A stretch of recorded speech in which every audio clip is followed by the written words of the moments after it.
In the latest free lesson of the Medical Spanish podcast, we delve into the verb atropellar.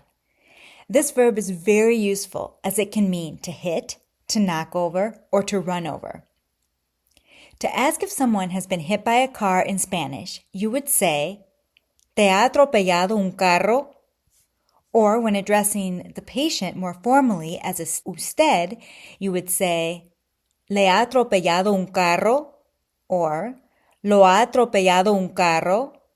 Or, ¿La ha atropellado un carro? Although the person being hit is the direct object of the verb atropellar, le adds a touch of courtesy and can also be used when addressing a non-binary person. Ahora te toca a ti.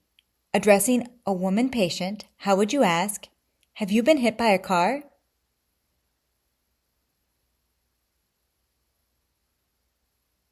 ¿La ha atropellado un carro?